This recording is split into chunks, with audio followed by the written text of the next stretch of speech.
Olá, meus amados irmãos, bom dia! Tudo bem com você? Nós estamos agora no nosso quinto vídeo sobre a nossa série Prisões da Mente. No primeiro nós vemos dívida, no segundo culpa, no terceiro procrastinação, no quarto inveja. E nós chegamos agora em uma prisão de mente que envolve o coração numa névoa de entendimento que, na maioria das vezes, cega a visão da pessoa sobre si mesma. Se você parar para pensar, todas as prisões de mente, elas têm o sintoma básico de tirar de você a sua identidade reconhecível, ou seja, a sua capacidade de saber quem é você naquele contexto, naquela situação, ou seja, o que você representa para você mesmo. Nesta prisão de mente que eu vou apresentar para você hoje, não é diferente. É o rancor. Sabe, na minha colinha aqui está escrito que o rancor, ele é no dicionário classificado assim: sentimento de profunda aversão provocada por experiência vivida, forte ressentimento.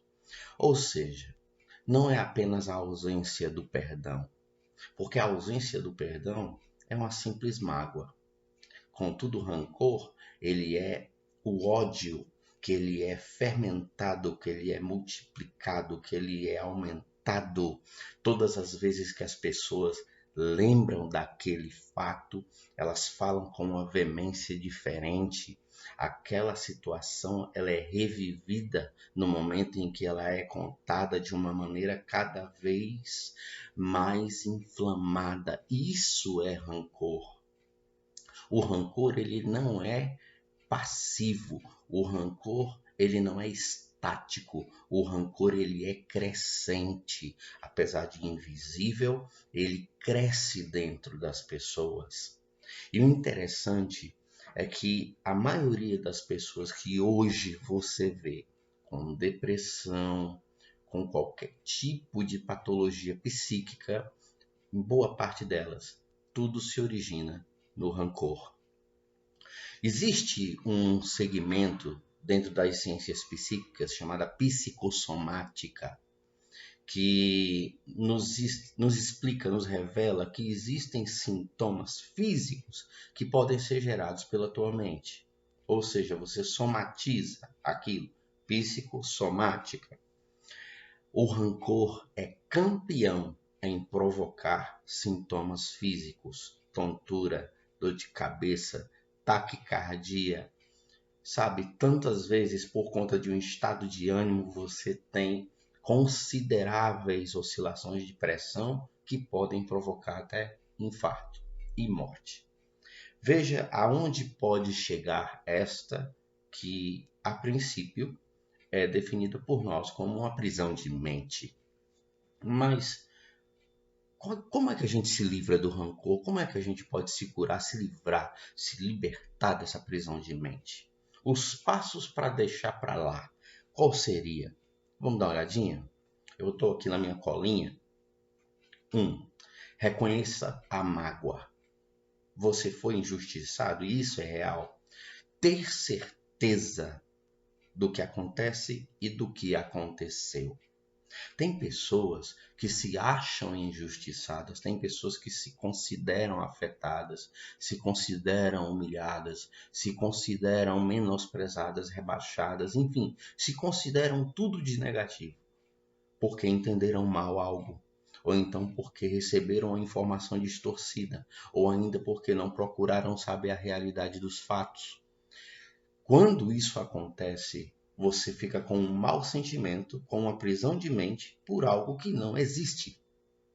E às vezes, quando você começa a entender exatamente o que aconteceu, aquele sentimento ele se dissolve. E aí eu evoco a máxima de Cristo: conhecereis a verdade e a verdade vos libertará. Verdade máxima essa, ponto máximo. Então, quando você estiver percebendo que uma lembrança ela está excedendo o limite do desconforto mental, ou seja, aquilo está quase beirando o status de um trauma, sabe? Você fala com aquilo e quando você lembra aquilo, você se treme e aquilo mexe com você. Para um pouco, suspira fundo até para oxigenar o cérebro e começa a fazer uma retrospectiva daquilo, daquela lembrança, daquela pessoa, daquela situação, principalmente pessoas. E comece a ver o que ela fez, o que você fez, o que ela disse, o que você disse. Como ela disse e como você escutou. Às vezes, quando você está de mau humor, tudo que você escuta parece ruim. No final das contas, o problema não estava nem na pessoa, estava muito mais em você. Ter o cuidado de analisar a informação. Sabe, uma coisa que eu vivo pensando e falo para todas as pessoas é o seguinte: se você pensasse antes de falar, falaria menos e erraria menos. Eu não sei se você percebeu, quando você olha no espelho assim, você vê uma pessoa que tem 2 ouvidos e uma só boca.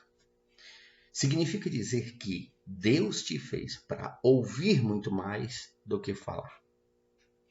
É considerável, é uma linguagem passiva. Deus assim já nos ensina a perceber melhor, a escutar mais, a escutar melhor. Ponto 2. Quando eu falo perdão, perdoar, para não ter rancor, o perdão ele te liberta, mas ele evita que você se contamine com aquilo, que você se envolva. O rancor ele é muito mais um envolvimento atemporal, ou seja, a quebra da tua realidade. Você não pode estar em 2 lugares ao mesmo tempo, ou você está no agora, ou você está lá naquele momento. Só que a pessoa ela confunde isso na cabeça. Existe um modelo terapêutico chamado partilha. Eu não sei se você já percebeu que, na maioria das vezes, naturalmente, quando você sofre um trauma e você começa a contar aquilo, a maioria dos terapeutas, psicanalistas, psicólogos, psiquiatras usa muito a partilha, porque fale sobre isso e faz com que você conte aquilo diversas vezes, a mesma história, para perceber qual foram os pontos em que você mais se apegou naquela história, mas também para provocar em você um efeito. Eu não sei se você percebe, quando você conta a mesma história ruim, que foi ruim para você, várias vezes, essa história ela vai perdendo força, ela vai arrefecendo. É como se ela fosse perdendo o grau, não de importância, mas de efeito sobre você. Então, quando você perdoa e partilha, o rancor ele automaticamente ele vai diminuindo. Se ele não diminuir, é porque você decidiu manter aquilo aceso. E existe isso. Existem pessoas que decidem manter o rancor aceso. Existem pessoas que decidem não perdoar. E existem pessoas que não conseguem, mas como eu já tratei antes, a questão, olha, eu quero perdoar, mas não consigo. Olha, eu quero perdoar, não consigo, mas eu estou trabalhando em mim para isso. E perdoar não significa se envolver. Perdoar significa se libertar daquilo. Próximo ponto. Pergunte a si mesmo por quê. Para quê? E como? Existem técnicas de autoconhecimento, de autoanálise. Praticamente todas elas se fundamentam no autoquestionamento. Por que eu fiz isso? Para que eu fiz isso? Sabe, eu costumo dizer para pessoas que eu converso o seguinte: quem fala, finge, olha bem, quem fala mente, quem age, finge. Isso significa dizer que atos e palavras podem ser, digamos assim, manipulados. Ah, não, eu não acredito em palavras, acredito em atos. Mas atos podem ser fingidos. Então também não é uma linguagem tão segura assim para análise. Mas quando você analisa a motivação, ou seja, por que esse indivíduo fez aquilo, o que levou ele a fazer isso? Qual foi a motivação dele? Aí você começa a perceber algum traço de realidade. E às vezes, analisando a motivação, você percebe que não houve maldade em determinados atos. E então é mais fácil perdoar. Quando você vê que a pessoa não quis dolosamente provocar o mal, mas às vezes se defendeu, às vezes respondeu sem pensar. É triste pensar que pessoas estão vivendo num mundo de fantasias e terrores constituídas de rancores, ou seja, de lembranças mal interpretadas. Considere a troca, é um outro ponto. Considere trocar, ou seja, você no lugar da pessoa que fez o que você acha que te fez mal, o que te faz mal. Experimenta ficar no lugar dela um tempo. Até porque se você fizer isso, fica mais fácil e possível você começar a considerar as motivações dela. Se autoprojetar é entender a situação do outro, mas entender sem nenhum tipo de máscara. Aí você começa a pensar, vale a pena mesmo eu guardar esse lixo dentro de mim? Procure alguém de confiança para que você tenha partilha.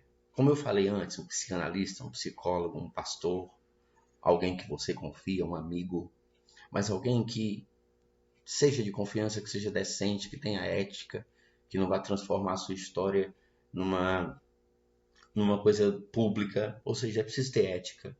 Mas presta bem atenção, partilha.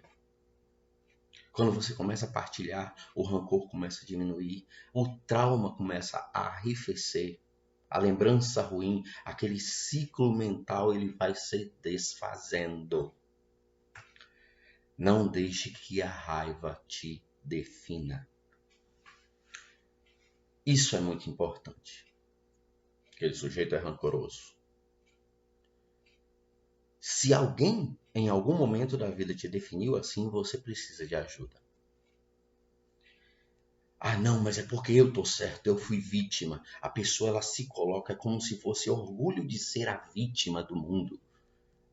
Na psicanálise, isso é chamado de complexo de Messias. Sabe? O cara que foi escolhido para ser o Cristo em todas, para se lascar em todas as situações. Desculpe, eu não estou querendo pormenorizar nem denegrir. Cristo é meu Senhor e Salvador, mas existe essa consideração patológica associada a pessoas que têm o complexo de Messias, entendeu?